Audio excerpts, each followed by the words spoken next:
But as a founder, what you need to do is you need to go like find and create the demand that doesn't even exist. If someone comes to me that's not a good fit, we tell them no. Saying no can create so many more dollars of revenue than saying yes sometimes. 96.3% of people who see a branded vehicle believe that that vehicle is delivering product on behalf of the advertised for brand, whether that is true or not. What we actually heard from our clients is we like this form of advertising because it's the only form of advertising no one knows is advertising. Brands that you have worked with, Planet Fitness, Pepsi, new brand of Kourtney Kardashian, Lemmy. Founders are trying to become creators and creators are trying to become founders. I think the future successful startups will be led by people that really intimately understand content. Welcome guys back to the Interlix Podcast, episode 18. Today I have the pleasure to introduce you guys to Tom Shea, the CEO and co-founder of Adgile Media Group, Forbes 30 under 30 in 2024, and well, more things to come in this conversation. Yeah, well, thanks for having me. I'm excited to be on the Interlix Podcast and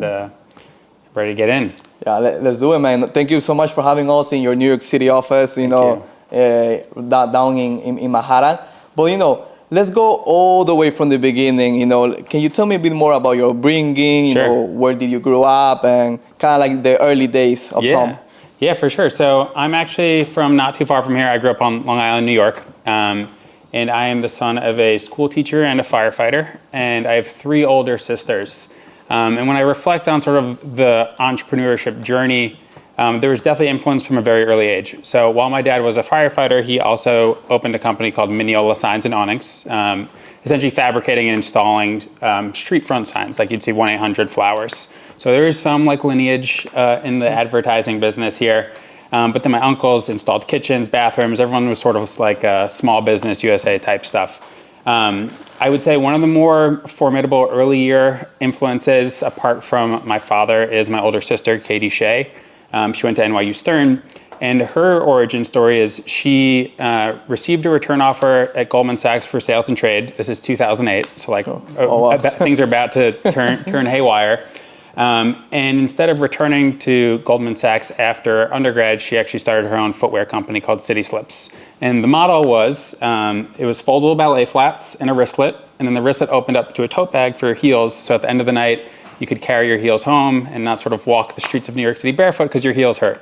So that company ended up selling shortly thereafter. It wasn't for like a ton of money, honestly, but it was something, especially at that age, it was probably a lot of money. And so the first thing she did was she knew so many ambitious entrepreneurs from the NYU scene, and she started writing really small angel checks, like $5,000 checks. And one of her first investments was Bomba Socks, which today is now a very big company.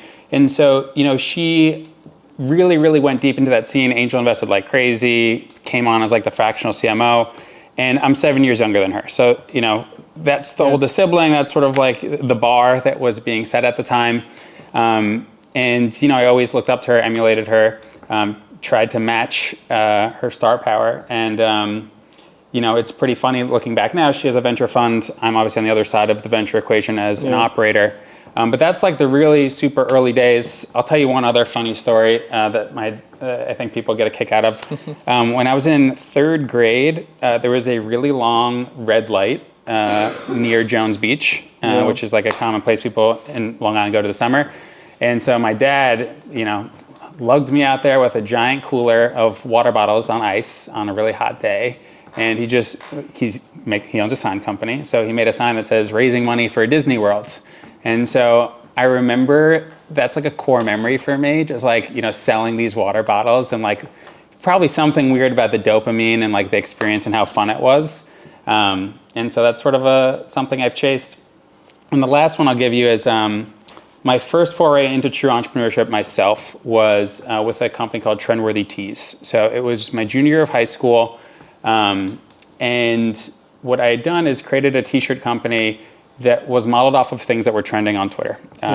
So this was when Charlie Sheen was losing his mind and doing like the whole tiger blood and hashtag winning. So I essentially just aggregated social data and let the social data inform the t-shirt designs.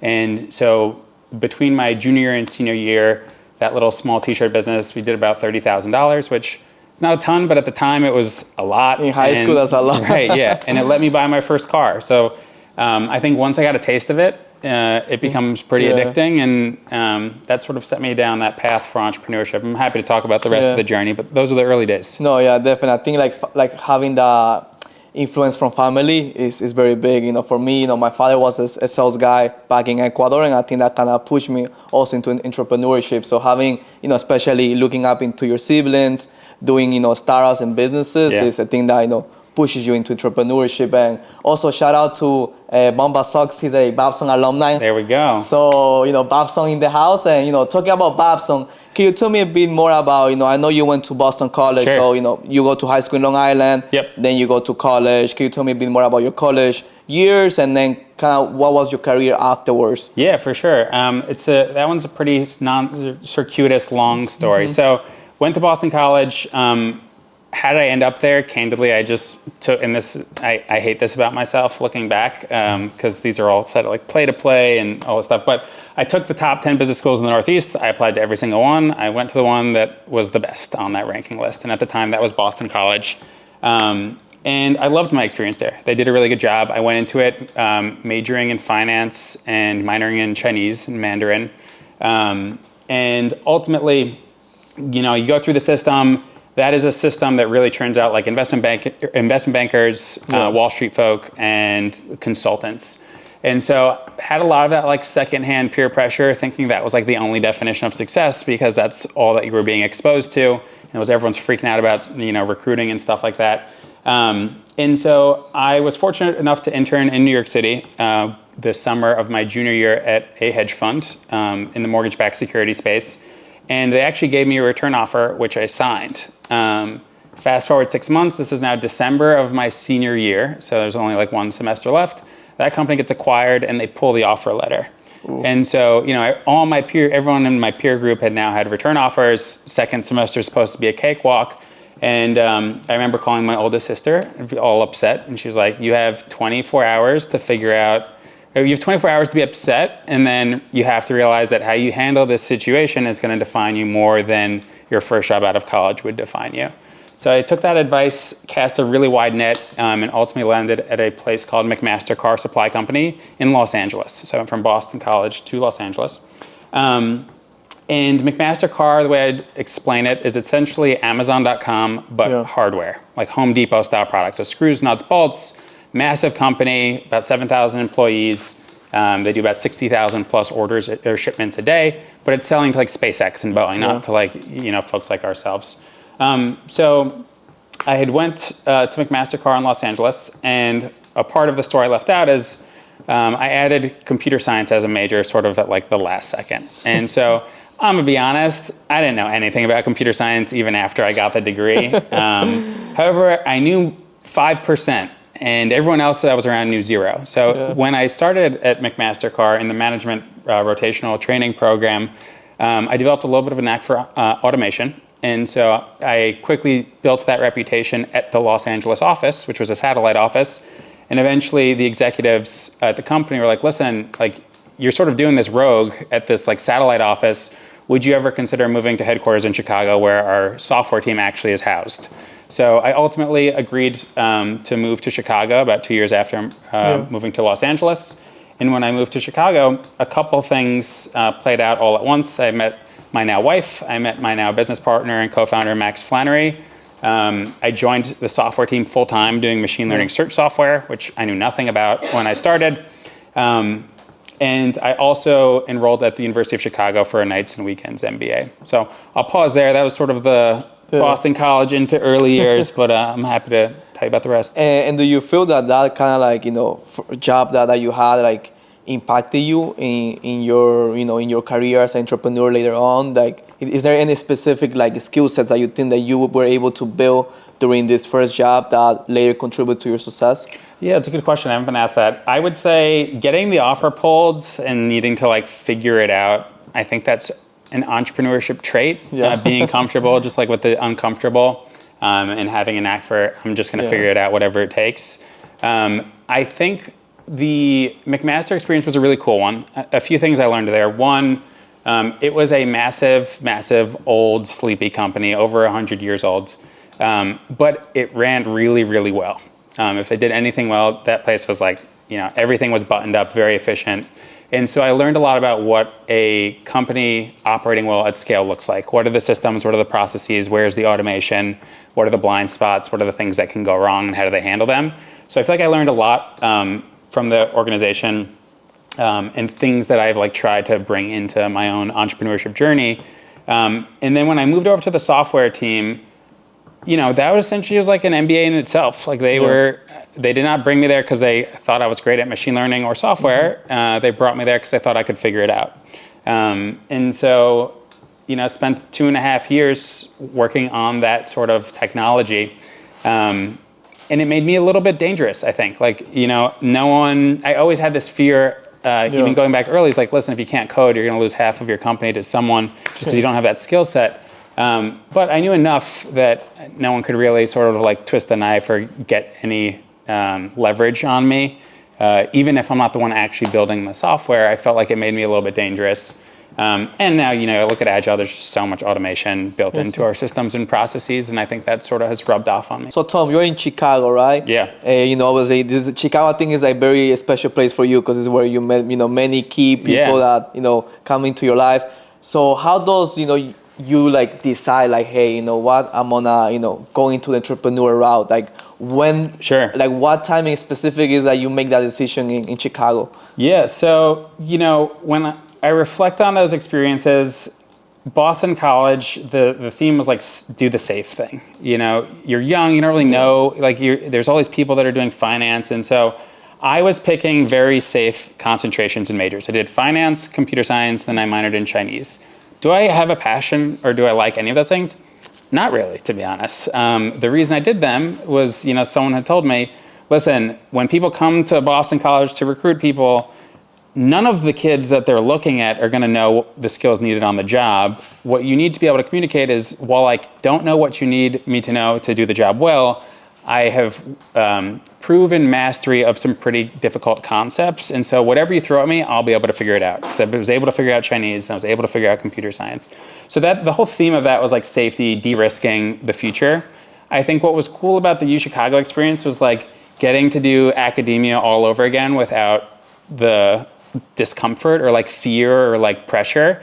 And so if you look at where my concentrations landed, I did statistics, marketing, and entrepreneurship when I went to UChicago. And those are the things that, probably were always my passions, but marketing felt like the most fluffy thing when I was at Boston College. And now it's like, it's the only thing that I do and it's what I love. So I think it was pretty cool to get a second chance at academia without any of the external pressure and just focus on things that I was truly passionate about. And is there like a moment that you decide, or like that you decide, hey, like, okay, now it's time for me to go into the startup world? Like, where is this like something that just came to your mind, or were you just like, hey, I don't want to keep working in my current company, I want to explore something new?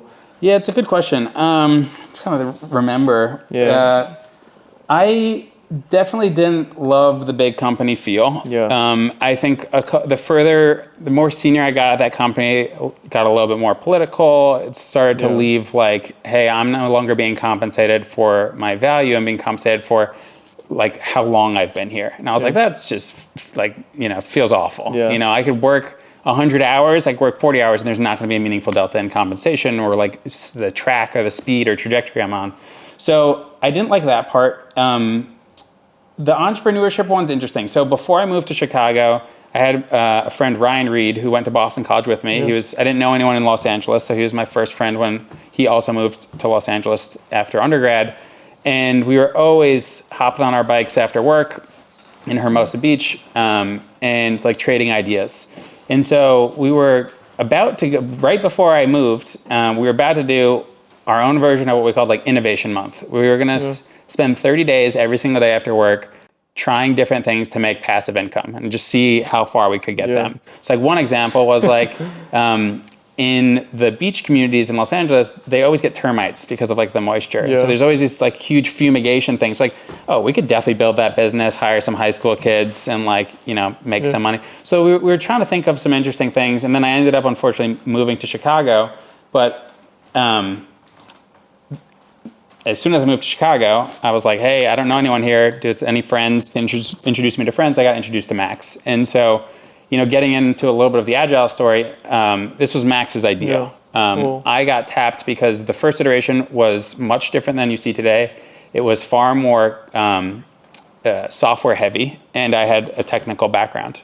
So as I was learning at McMaster Carr, I was taking everything I was learning and applying it to what at the time was called adjacent advertising. And me and Max started working on adjacent advertising even before I enrolled at the University of Chicago. So that we went into U Chicago with a business idea. Yeah. And I think, I get asked a lot, is the MBA worth it? Yeah. I think that we went into it with a business idea already and we were working on something, did make it worth it because it really forced you to tap into the network. You're like, okay, I'm trying to work on this thing. Now I got all these alumni and professors that want to help. Whereas if I was just getting an MBA for the sake of getting an MBA, I don't think I would have gotten as good of an experience out of that. No, I definitely see that, especially Babson has a big MBA community, and I do see that the people that do get the most out of it are people already coming with a plan. Totally. Rather than just enrolling to enroll. And but wow, and in terms of meeting your co-founder, how do you guys meet? It was just like a friend introduction. Sure. So I was moving to Chicago. Same story as when I moved to Los Angeles. I knew 0 people in that city. Yeah. And so I texted all of my Boston college roommates. I was like, hey, moving to a new city, does anybody have friends that they can introduce me to? So this guy, Jack Mahoney, who I went to Boston College with, grew up with this guy, Matt Brinza. Matt Brinza was best friends with Max at Miami of Ohio, which is where Max went to undergrad. And so I got introduced through a friend of a friend of a friend. There's no real glamour story here. Yeah. We were at a party, drinking. Next thing you know, we're like in the corner 3 hours later being like, I think we should do this business idea, and just trading different ideas. Oh man, I wish I remembered. Max had some crazy ones about like socks that kept, rolling down, and can we build straps that attach to your underwear and all sorts of like crazy stuff. And so, while I lost Ryan Reed in Los Angeles, the guy I was going to do Innovation Month with, I picked up Max like in the span of 3 months. And, it wasn't the first idea, but it was the one that stuck. And I'm happy to talk about how it all came together. No, yeah, exactly. And, before we go into Adgile Media and all the sauce, I think it's always great to have friends or like that are like-minded, that are doing the same thing that you're doing. For me, one of my mentors and also advisors already had 2 businesses. Yeah. And I was his friend, and I saw how he built the businesses from his dorm. And that actually pushed me into entrepreneurship because more than anything, it opened my eyes to, okay, this is actually possible. And it's also good because if everybody is trying to do something, you will also totally exactly. It's more like everybody is failing. Let's try. Yeah. And now for the audience watching the podcast, can you explain what's Adgile Media for them? Yeah. You want what it was, or you want what it is? What it is currently. Okay. And then we can go from the first. Sounds good. From scratch. So Adgile Media Group, we turned last mile delivery trucks traveling the densest urban areas into mobile billboards on behalf of consumer brands. When I look and reflect on where Adgile is netted out, you hear me say consumer brands. That's true, that's intentional. We're consumer specialists today. We only really work within the consumer category, but it wasn't always the case. When we started working on the company in 2018, we were indiscriminate about with whom we did business. Didn't care if you did B2B HR software or consumer. But as you fast forward to the present, we're specialists. So why is that? Well, when we went to our early clients, we said, listen, this is weird, this is new, yet you keep coming back to us. And we're like the only guys doing this. So like, what's the deal? We thought they were going to say one of 2 things to us. Accessibility on price point. So relative to other forms of out of home, it's far less expensive entry point than like taxi top ads or a wild posting or a billboard. And the other, which we raised the capital on, was our ability to attribute offline media exposures to online or in-store purchase events. So return on ad spend for physical world media. And we'll dive into those things, and I think they're an important part of the story. What we actually heard from our clients is we like this form of advertising because it's the only form of advertising no one knows is advertising. And so we're like, okay, that's weird. What do you mean by that? And that ultimately led to a long-form behavioral psychology study that we commissioned that revealed 96.3% of people who see a branded vehicle believe that vehicle is delivering product on behalf of the advertised for brand, whether that is true or not. And so what was actually happening when people were seeing these things in market is they were going, oh shit, I guess the presence of all these Liquid Death trucks must mean all of my neighbors and peers are ordering from Liquid Death. And that, most importantly, was showing up in the data. And so that became our wedge at the intersection of out-of-home and consumer. It was a unique reason to believe in something that we really leaned in on and allowed us to scale across the country quickly. I'm sure we'll dive into all of the tech, but just like everyone wants to go to the restaurant with the 7-month wait list in New York, everyone wants to try the product that seemingly all of their neighbors and peers are trying. And so we're really able to capture that go deep into a specific vertical, into consumer, and own that market. No, I love that. I love that how your business taps into human psychology. Totally. I think that's super interesting and unique to say the least. But now going back, back to the Chicago Times. Sure. How did this idea came to be? And maybe we can go with the first, kind of like Adgile Media, what it was at the beginning, how you guys were pivoting, because you guys had to pivot to know what actually worked. And I think that's something very important for many startup founders. Yeah, for sure. So Agile wasn't always Agile. Its first iteration was called adjacent advertising. And the model was much, much different than it is today. Instead of vinyl wraps on vehicles, we were drilling digital screens on the back of long haul trucks. So not these last mile delivery trucks like the 52 footers going from Chicago to Georgia over and over again. And the origin story here is Max saw a truck with a screen on it in downtown Chicago, and it was displaying Applebee's, United Airlines, Hershey's, etc. And he saw Applebee's, and he goes, Applebee's being advertised in downtown Chicago? There is not an Applebee's like anywhere close to downtown Chicago. The closest one's at least 25 miles away. So it's like, okay, that's interesting. Maybe there's a way to make that more intelligent. And so that ultimately led to the first iteration of Agile. We were drilling digital screens on the back of these long haul trucks, and I was writing the software to make them time, location, and contextually aware in terms of their ad delivery. And so the example I'd give is trucks going down the highway. For the 5 miles leading up to exit 4, where there's a McDonald's, the screen would display getting hungry, turn off here, McDonald's, and exit 4. And the second it would pass exit 4, it would trigger a new geofence and start advertising for what was off exit 5. And then when it's in downtown Chicago, it would start playing the Bulls score in real time. And it could do PSAs, weather alerts, all this like very, very tech forward heavy components. And how did we do it? The first iterations were pretty hilarious. We actually drilled some weatherproof screens onto the back of truck doors, and we soldered a Raspberry Pi to a GPS chip so that we could understand where it knew where it was. And then we were able to create some gated logic, it's essentially geofence logic, to inform which ad should we display. So we actually got like 2 onto some trucks. There's some pretty early hilarious videos that I can share. And around that same time, we were at the University of Chicago, and we got into UChicago's New Venture Challenge. So it's like the University Accelerator. I think every college has one, like a little baby Y Combinator, for example. And so for a semester, it was a business plan competition. It was, okay, see how far you can advance the business. Then you pitch to actual VCs, and people actually write checks. So I think they've given, like last year, we've been invited back the past years to speak.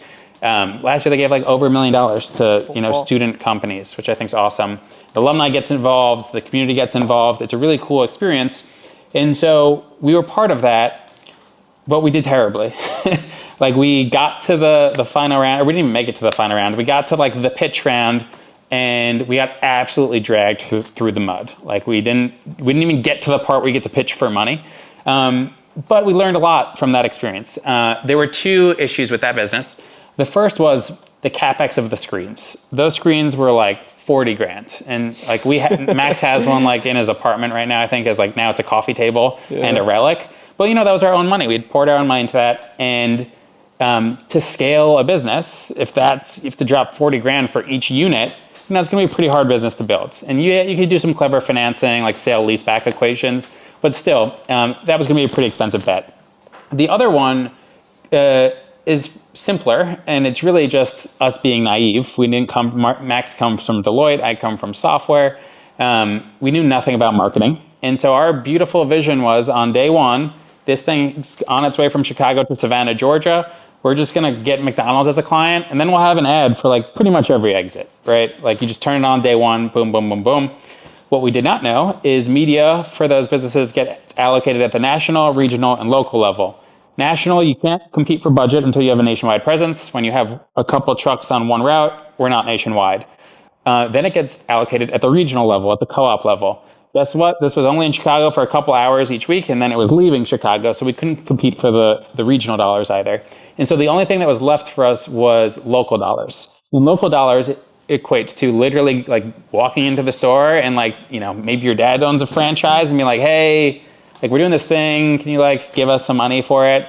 Which is just a miserable, miserable business to scale. And so, those were the two lessons. That was the feedback we got from the judges. I remember being pretty pissed for like 2 weeks, really, really angry.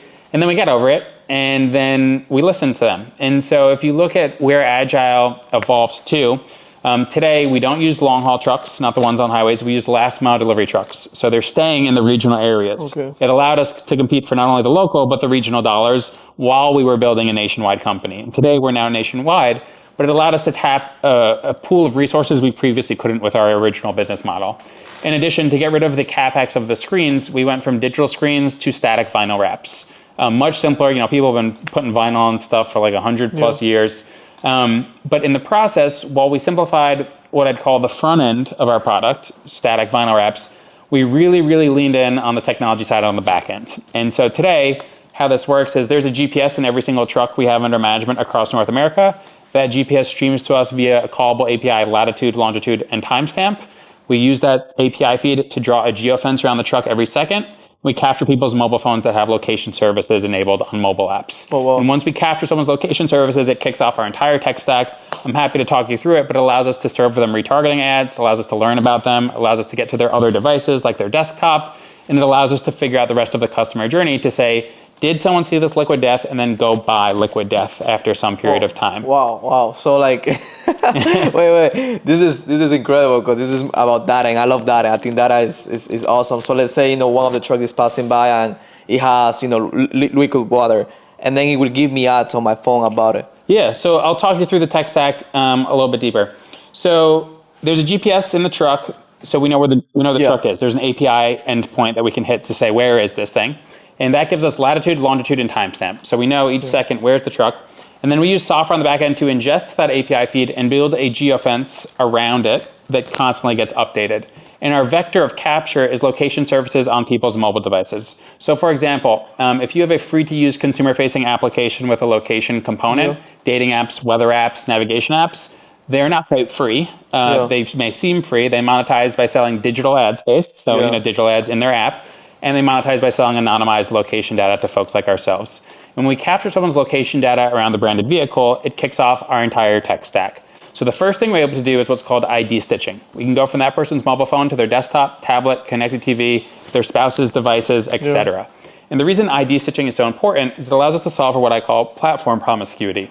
The lion's share of people we're going to capture you via your phone. But you might go home and engage with that brand on your desktop or on your tablet or tell your spouse about it during dinner. So being able to stitch across all the IDs and go from device level to household level allows us to better understand what's happening as a function of the out-of-home investment. Next, we're able to resolve to the exposed audience demographics and psychographics. Age, education, household income, race, as well as behavioral segments like online shopper, organic shopper, business traveler, you name it. That information is valuable because, as you can imagine, different assets have different routes. So different trucks have different routes. So they're reaching different parts of town, reaching different types of consumers. Said very simply, there's going to be an asset in our inventory that is awful for a brand. There's going to be one that's near perfect. And an understanding of those nuances and which are which allows us to set campaigns up for success. In addition, the IDs that we are capturing for the sake of measurement and attribution can be piped through to lower funnel channels, Facebook, TikTok, etc. You can then hit them with digital ads. So in the same way that ads have followed you around online today, we've been able to bridge the gap from offline to online. So pair upper funnel marketing with lower funnel marketing. And lastly, and most importantly, is in the context of attribution. So I'll give you an e-commerce example. Let's use like Athletic Greens, for example. So if Athletic Greens is our client, we'd be putting a pixel on their homepage and their post-conversion page that are allowing us to track people who have seen the truck and then showed up on the website. So while it's fun and interesting to sit here and say, oh, look, someone saw Athletic Greens and then showed up on their website and bought something, that tells them nothing of interest as a marketing organization. Because this is going to be, their out-of-home touch is going to be one touch in a media mix that has paid social, organic social, influencer, affiliate, PR, CTV, direct mail. They're going to be doing like 17 things concurrently. So to sit here and say, oh, someone saw the truck and then bought Athletic Greens, Tom Shea and Adgile cannot take credit for that conversion. It would be too superficial. And we recognize we're one piece of a much larger system. So the business case we then had to solve for was, how do you isolate for incrementality or identify the unique amount of website traffic and unique amount of conversions that resulted because this got added into a media mix. So everything I just told you about capturing people near the truck and following their behavior to the website, that is our hypothesis group and our hypothesis group only. But simultaneously and at all times, we build a control group by taking the truck's live GPS information. We go 10 minutes backwards on its GPS route, use software to drop a pin that we call our ghost truck. And then we're drawing a second geofence around this ghost truck to capture an unexposed population. So function, you can picture this. There is a real truck, there's a fake truck, which is just software. On a 10-minute offset from each other, both moving through society, both being geofenced every second, one creating an exposed group, one creating a control group. Yeah. And then in doing so, we're creating a clean testing environment where between those two populations, all confounding media variables are being held constant. They'll have had equal likelihood to see an organic social, paid social, influencer, you name it. The difference is one group has seen trucks, one has not. And then we measure and report on the discrete conversion behavior between those two populations. Yeah. So if there were 1,000 conversions in the exposed group population, we would not take credit for that. We look at the conversion behavior of the unexposed population or the ghost truck population, which might have 900 conversions, then back those two numbers out to say something like your X dollar media investment in Adgile drove these 100 incremental conversions, which based upon your AOV and LTV results on a return on investment of X, for example. Wow. No, I think that's pretty great, because then you can basically say like, okay, this truck in specific, like by putting this truck, let's say 5% of revenue, there was a 5% of revenue increase by using a truck. No, and I think that's great. I think that's very, like, in a sense, very smart how you were able to use like the ghost truck and then the real truck as well. And Tom, going back to the early days after, obviously you're in Chicago, you have the pitch, the investor tells you, okay, your idea is not the best. Yeah. And can you tell me about the early days after that, and how you and your co-founder were, creating the startup, any challenges that you guys were facing in the first couple of years? Yeah, so, Max and I have been working on adjacent advertising for a good amount of time, probably like a year at that point when we got that feedback from those judges. And so there was a moment in time where we were like, okay, like maybe we should just wind this down. And I'm glad we didn't, obviously. We sort of stuck in the ring. And the story thereafter is a little interesting. So we were ready to shut it down, but we were pitching at UChicago at this pitch event, 60-second pitch event. And there was someone in the audience who reached out to us saying, hey, didn't have time to chat with you, but my father's actually really big in the logistics and transportation space. Why don't you guys meet each other? So we then met this guy. His name's Mitch Gordon. He lived in New York City, and he sort of breathed new life into the business. And public company CFO, very experienced, whereas Max and I are 24, 25 at this point. He's like, I love this idea. I think it's genius, and I'll come on as the CEO and I'll help you guys run it. And, I think there's a few things there. One of the most important things I think was simply validation from someone that we looked up to. This HBS, public company CFO, who's like, no, don't stop. I think there's something here, and I'm so bullish on this that I'm happy to get involved. So Mitch came on as the CEO shortly thereafter. And this is pre-venture capital, we don't have any revenue. This is still early days. Yeah. And then he brings on a CMO, this guy, Mark Shashan, who was chief client officer at Publicis, one of the bigger ad agencies. And so that was our motley crew. That was the four of us. And, a lot of people look at entrepreneurship as risky. I disagree with that. When I reflect on our experience with entrepreneurship, Max and I kept our day jobs until I was on a plane every single week into New York to do installs. We had revenue coming in the door before we quit our jobs. And so, I think it gets a bad rap for all these people who just throw caution to the wind and go in head first.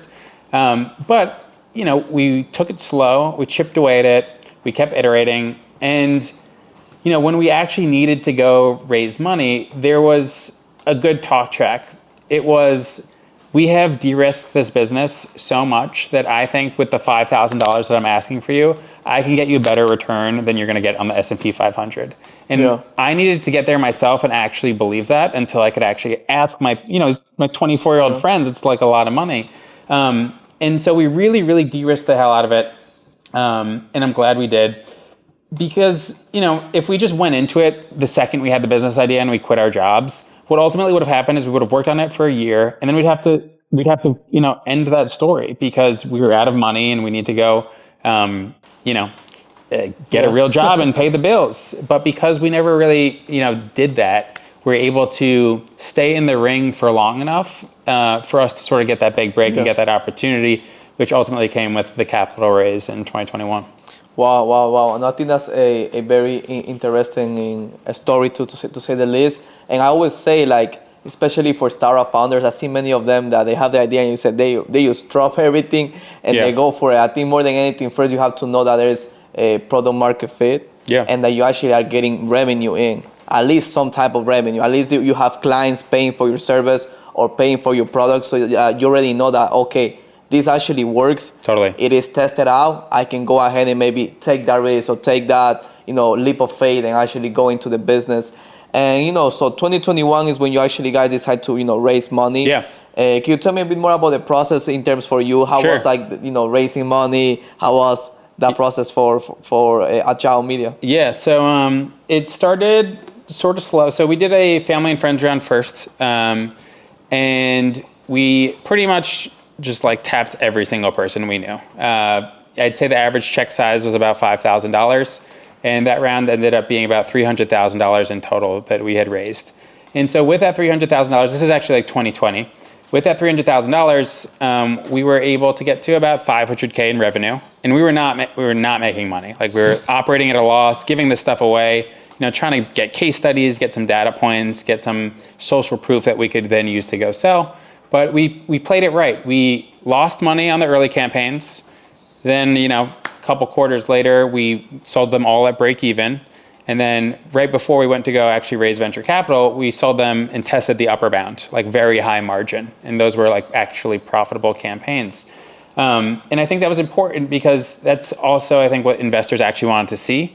And so the way the rest of that story shakes out is we had raised the $300,000. We felt like we were suffocating the business because we couldn't give it our full attention. We were, selling business and then executing business. And then while we're executing the business, we couldn't be selling. And so it was this very volatile process. We're okay, we need some capital so that we're not suffocating this business. It has room to grow and we're not really setting it up for success. And so we went out trying to raise $700,000. So, in total raise a clean $1 million to finance the future stages of growth. As part of that, I had reached out to my old boss at McMaster Carr, this guy, Tim Fair. And Tim Fair had, shout out to Tim Fair, he had since moved on to Happy Returns, which ultimately got bought by PayPal. Oh, wow. And I hit him up, I was yo, you got some money. I know you got some money. Throw 10 grand in this. I worked for him, so he knew what he was getting out of me. And he was okay, I'll do that. But I also want you to talk to my CEO, David Sobey, who's the CEO of Happy Returns. And so I get on with David Sobey. He's oh, this is actually a pretty cool business idea. Why don't I introduce you to the guys who led our seed round, a company called Brand Foundry Ventures. So Brand Foundry Ventures, Brian Spaley and Andrew Mitchell. Brian Spaley is ultimately who came in as our only other outside board member. He's the founder of Bonobos and then the founder of Trunk Club. So he understands consumer. And that fund is very consumer specific. Yeah. So we get introduced to Brian Spaley. It's sort of a hilarious story. He says, Tom, I'll give you $700,000 out of my personal checking account right now, or I would like for you to consider us leading a formal seed round through Brand Foundry Ventures. And so we fly down to Austin, Texas. We're sort of all looking at the numbers together and trying to think about it. And we were originally thinking, okay, a $2 to $3 million seed round.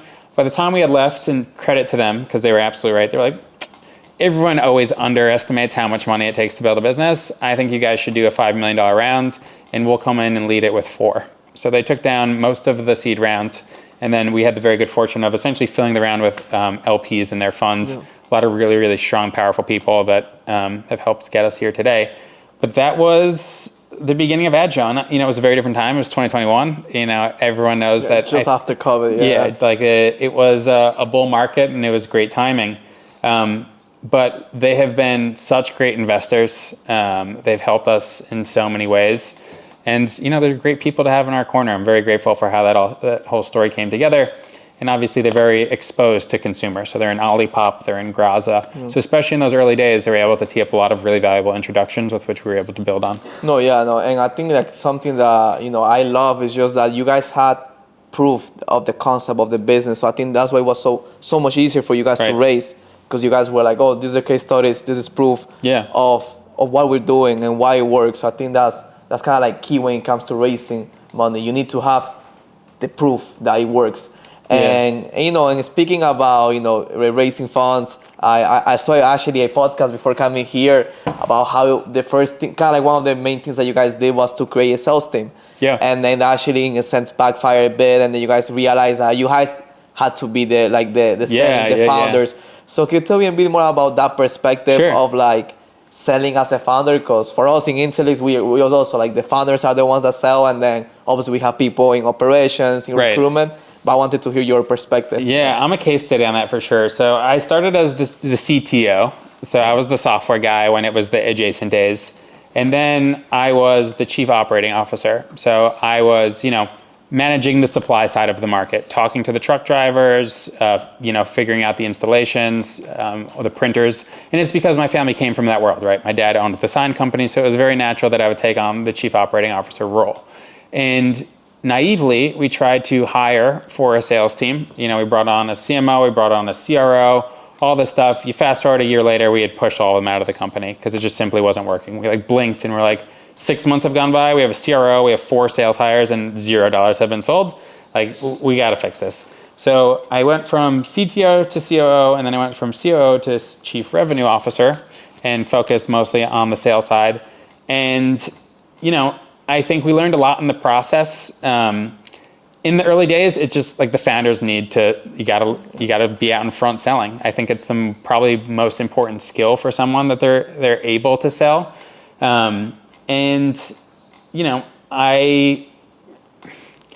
Reflecting back, I think we learned a lot. When you hire people into a sales organization, we were looking at adjacent industries. We were looking at, direct mail, TV, radio. Those are all places that if you did well there, maybe you'll do well at Adgile. I think the lesson that stings the most, or what we learned, is being good at sales at a large organization essentially equates to closing inbound. But as a founder, what you need to do is you need to go find and create the demand that doesn't even exist. And so there is no inbound. No one even knows who we are. So you gotta these people don't even know they have a problem. You have to tell them they have a problem. And so, we learned a lot in the process. I don't regret any of those lessons. I think you sort of got to learn them for yourself. But it was also it made me a lot more confident, I think, also, simply realizing all these people that I thought were so smart and ambitious, they're not out of your league. They're no different than you. Everyone's just trying to figure it out in real time in the same way as you are, regardless of their pedigree, regardless of their age. And so it was disarming experience almost to go through all of that tumultuous hiring and firing and things like that. And I think it really matured us as operators. No, yeah, definitely. I think there's a huge difference between the inbound and outbound. I think and this is something I have seen myself, there's salespeople are so used to inbound that when you tell them, hey, do outbound, it's a complete different 100%. Game. Yeah, and and in terms of obviously brands that you have worked with, some of them are Planet Fitness, Pepsi. I saw that you guys work with a new brand of Kourtney Kardashian, Lemmy. Yeah. So how do you guys are able to be able to attract these brands to work with Adgile Media? Yeah, it's a good question. I don't know. Honestly, I think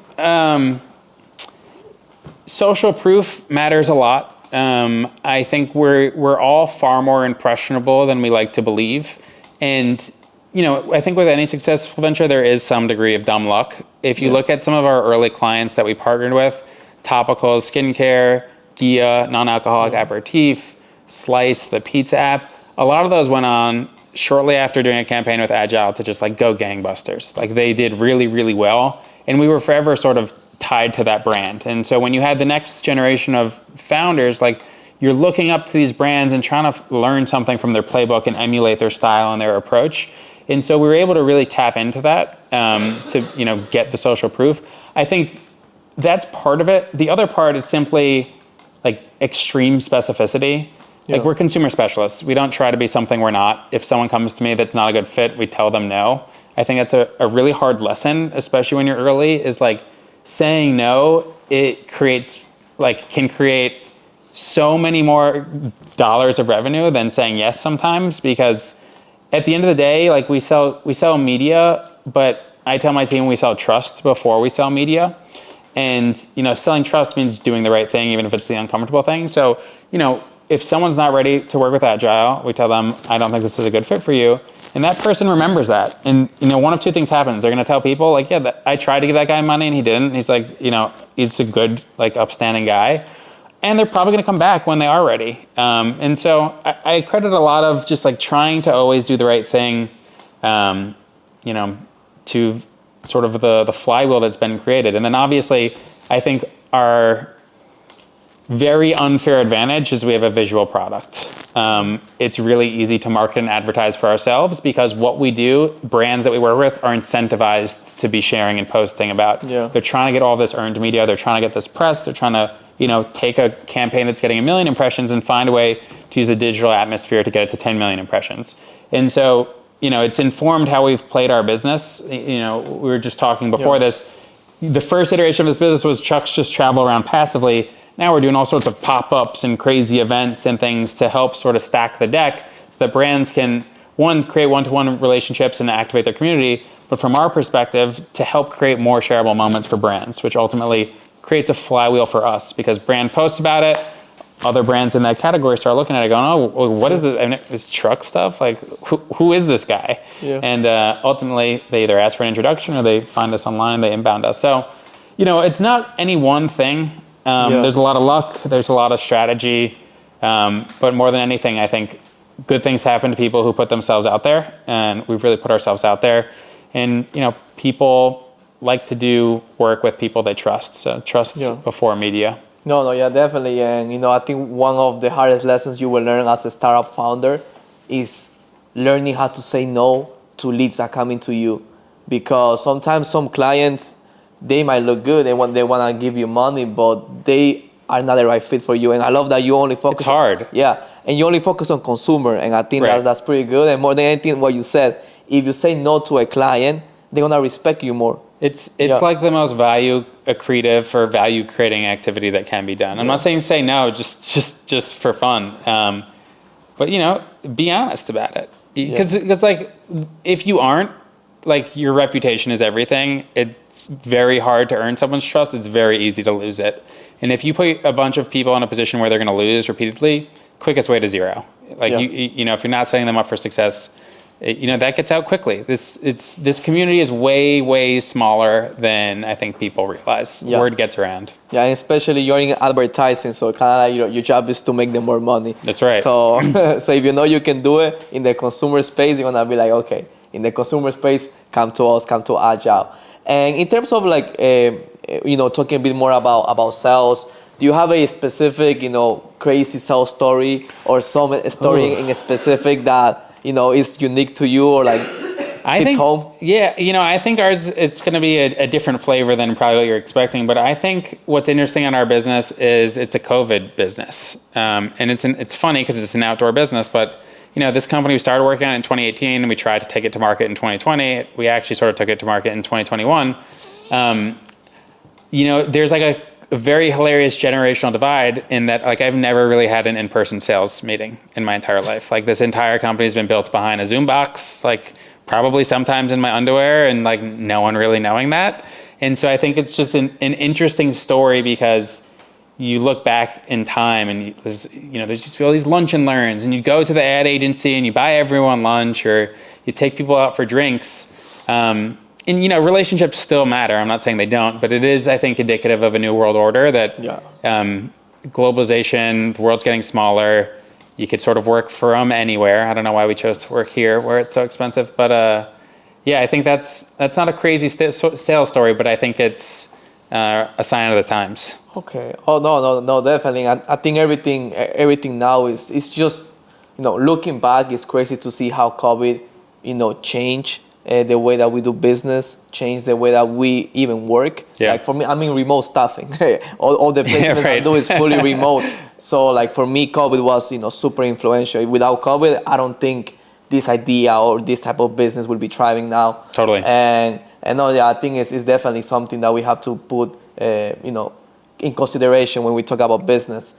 And talking more about like acquiring this type of brands, like how do you even approach, like, let's say like a Planet Fitness or like this type of companies or it's a good question. The preferred approach is always word of mouth. It's always much easier to go and warm than it is cold. So we've tried to really activate and tap our network to that degree to be able to tap into these spheres of influence that we don't yet have. We've done a lot of different things. So like from the podcast to conferences, one that I think people get a little kick out of is these little toy trucks, which people find hilarious. But, you know, while simple, there's a lot here. First, it's on brand. It's a cute little toy truck. We are intentional about creating the artwork custom for the brand. So we give them, you know, you can see this is Liquid Death, but all of these are, you know, custom made. And then we put our business card in the back. And so like if you ever have seen Adgile at a conference, we're there at the booth creating artwork on the fly with a printer, chopping it up, putting it on the truck, putting our business card in the back and giving it to you. And the reason I think it's so effective is, one, you know, we are a marketing company. And it's this sort of behavior is sort of like a leading indicator of, are these people good at marketing? And like, would I trust these people with our brand? And I think people like the cleverness, how on brand it feels, and the uniqueness of this strategy. The other thing I think is interesting, it's like, because it's custom and like impossible to do at scale, you know, but people always talk about do things that don't scale. Because this is impossible to scale and it's so custom and personal, it never gets thrown out. So like I'll jump on calls these days with people I haven't seen in like 3-4 years. And they're like, Tom Shea, you're like one of 3 people I think about every goddamn day, because right next to my little screen is my little Adgile truck, and it's aspirational and it's fun and it's cool. And, you know, I love that. But like the capitalist marketing side of it is like, yeah, like I'm trying to build a hotel in people's head. Like that's the point of marketing, and trying to compete for mind share and being in the business of memory. So people think that's a pretty fun one, and it's cheeky, and we've really scaled it. You know, it started with, let's just send it to brands we've worked with their artwork that they use during the campaign as like a thanks for working with us, but it's turned into like a lead gen strategy where, you know, we have it fully automated. There's a warehouse partner that has thousands of these. We send them an art file, we send them an address, and they get those things shipped out. So it's been fun. It's been a fun one to explore, but it's obviously, it's a lot of little things stacking together to be a big thing. No, yeah, definitely. And I love what you say. You're in the business of memories. And obviously this will call attention. And I always say personalization is the key. I see so many people using automations and different kind of stuff. It might work, but sometimes when you personalize things, when you personalize how you reach out to a lead, it does wonders. And I think that this is great, man. This is like, you know, props to you. This is like one of the most interesting ways I have. You want me to make you one? Yeah, one for Interlix. Yeah, why not? Awesome, man. And, you know, like one question that, you know, during the halftime, you know, my co-founder said, and I would also like to just throw it right here before anything, is that obviously you took in a sense, a very safe route. Sure. In the sense of like, you know, you went to a top college, then you work in a firm, and then obviously you did your MBA. In a sense, you were following that pathway that most people do, but then you decided like, no, you know what, I'm gonna do my start. What's your perspective on that? Yeah, you know, I think reflecting on the experience, I was dealt like a pretty good hand in life, and I don't think I'd have the risk tolerance to go out and like take those leaps of faith had my backup plan been a pretty damn good backup plan. Like, you know, having a supportive family, having supportive friends, having good education, not graduating with a ton of student loans and things like that. So to an extent, it almost felt like it, you know, if you were dealt such a good hand, you got to almost. I feel like you owe it.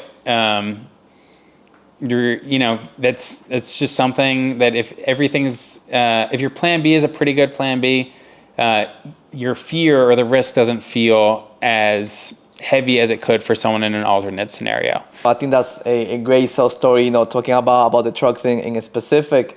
But I wanted to, obviously, you know, when it comes to sales, there are many different methods. You know, there's cold emailing, there's, you know, email marketing, there's, you know, doing cold calling, LinkedIn outreach, kind of like the personalization that you actually do. There's many different type of ways. For you in particular, which one do you think for your business specific has been the strongest one, or the one that you like the most? Yeah, you know, there's a few things here. Maggie Sellers, who was Maggie Saws, who was at Red Antler, who I met really early on in the Adgile story. We were on a panel together, and she said something really profound that I think she had learned while she was at VaynerMedia. And it was give, give, give, and then ask. And so I think about the exchange, and I think the lens through which you should operate is always trying to give value before you ask for it. And that can be so many different things. Yeah. You can distill it to like white papers and things like that. But it can also just be like introductions, supporting them, supporting their posts. Like, I really think community and ecosystem building is probably the most important thing. Our investors say that, the people who, I'm going to butcher this quote. He said something like, the people who win have the most friends. And, there's a lot to unpack there, but you make friends because there's like a mutual exchange of something, or you have something in common, or you're in the same industry. And so just focus on being a good person and creating relationships. Maybe the boring word is networking. Yeah. But I think it's just so much more than that. It's like, finding what you're passionate about, leaning in really hard, and, always giving more than you ask.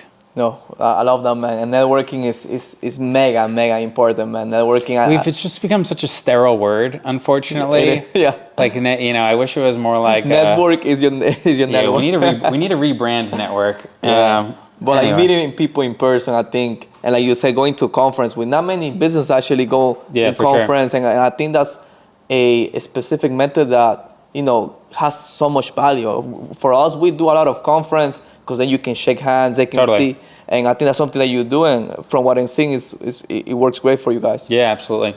Awesome, and and kind of like to close the sales topic right now. When a specific brand comes to you and they're like, hey, we are interested in using your guys' service. Sure.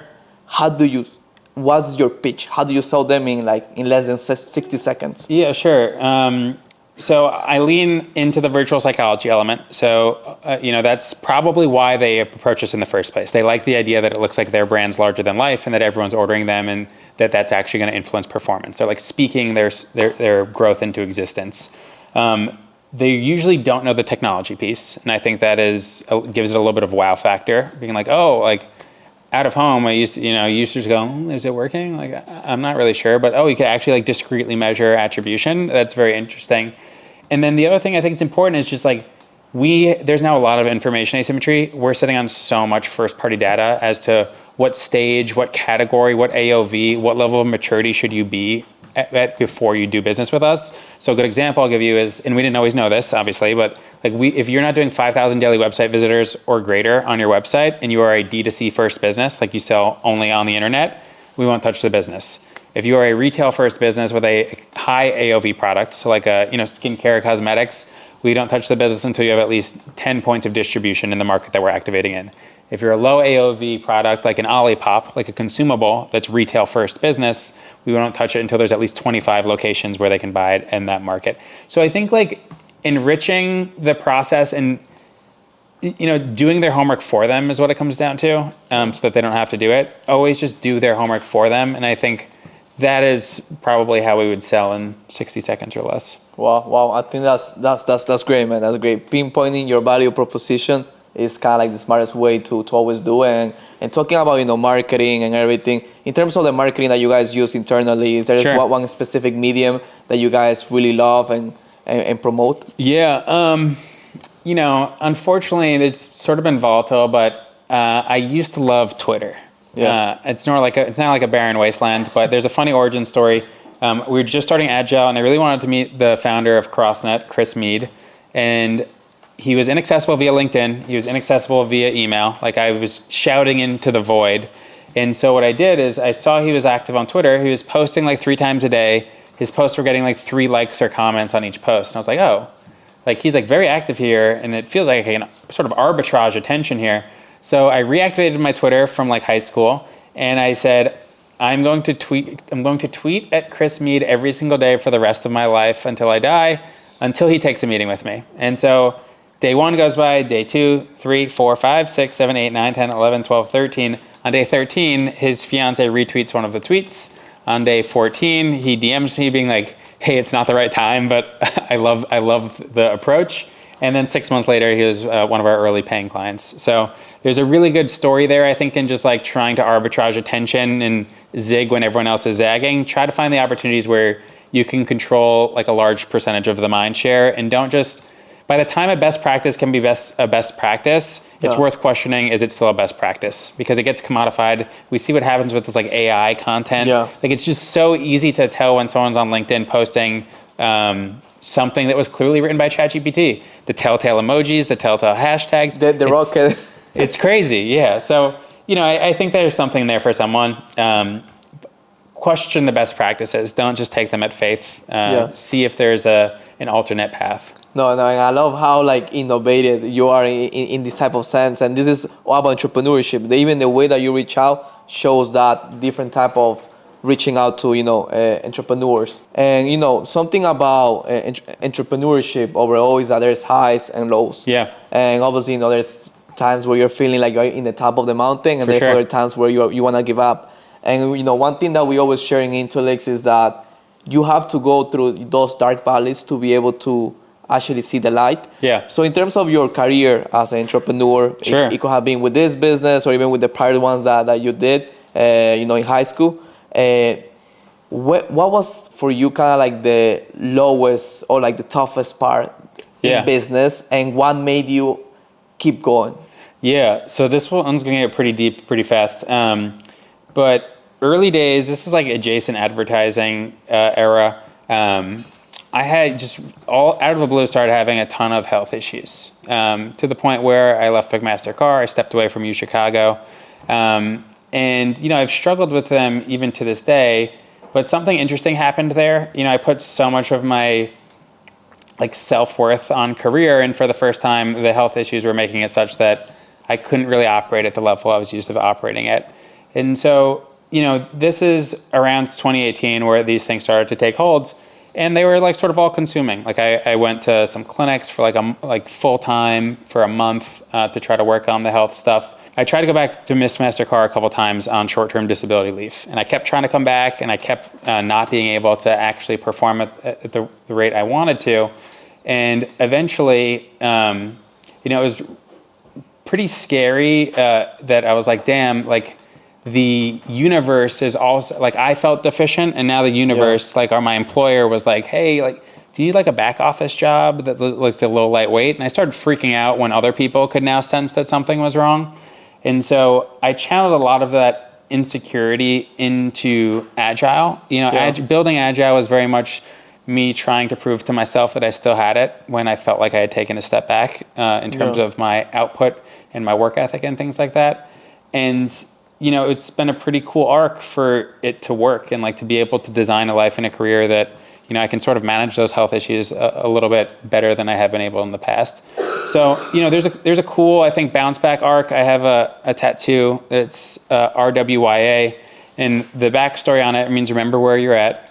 And the backstory on it is I used to write RWYA on my mirror as just a grateful gratitude reminder in my bathroom. And it just like, you got a pretty good life. Like even the bad stuff's really not that bad on the grand scheme. And then all of the health issues broke out, and I completely forgot about it, and I erased it, things like that.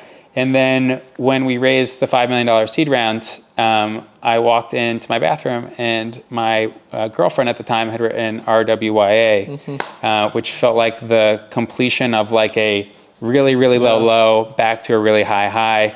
And so I got it tattooed on my wrist in the Adgile typeface, so the same font that our logo is. And so, that's a pretty personal one. I really hope no one else has to go through that. But there's something to be learned from that experience. No, I think I love that. I think those stories are the stories why I love entrepreneurship so much, and I think many people will appreciate hearing this story, because there's those places where even you have to go through those things sometimes and be able to manage that. Because like I said before, there's always lows and there's always highs. So it's just about being able to handle those. And then for you, was there a specific mind frame or something in particular that made you keep pushing through those tough times? I think it was insecurity more than anything. Like I said, I felt deficient. Now my peers and the people around me were sort of catching on to it. And I wanted to sort of prove to myself that I still had it. And I channeled a lot of that, I think, insecurity into Adgile. And I think a lot of why I was able to work the hard hours or the late nights was simply because I was trying to prove to myself that I hadn't actually taken a step back, and everything was fine. And so it feels like at least, today, it's easy to look back in hindsight. But today it feels like, found the peak of that mountain, and, there's always another mountain, and there's going to be plenty of valleys. Yeah. And I think something that everyone needs to work on is trying to enjoy the good times when the good times are still good times, because they won't always be good times. So that's pretty much it. No, I love that, and always living in the moment. I would say so as well. Now that we are entering like the last part of the podcast in particular, I would love to, for you, is there one specific, let's say a secret or advice that you recommend to all entrepreneurs watching this? It can be maybe like a sales tactic or some marketing thing that you find out. What will it be for you and why? Yeah, I think everyone should be building in public.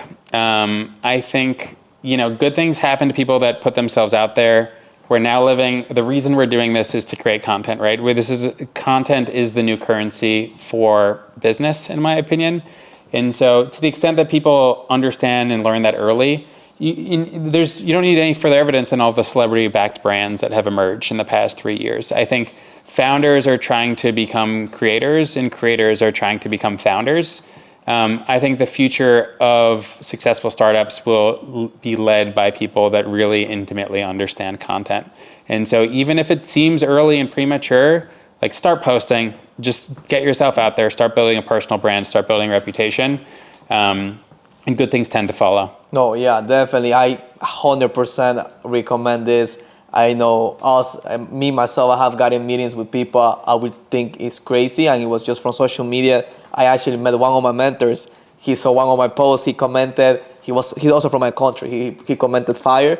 And then I saw like, oh, he's the CEO. Yeah. And then through that, we create a relationship. So yeah, I think content is not only good for business, but also for relationships and, and meeting other founders and stuff like that. And I love that. If you guys just want to kind of quickly see, like Alex Formosi, everybody knows him. And it's because of the content. And how do we know each other? I mean, it's literally the same thing. LinkedIn, yeah. That's right. So there you have it. Yeah, definitely. And now as we are ending, is there any specific events that the audience should be looking at for Adgile? Maybe events that you guys are hosting, anything in specific that is happening?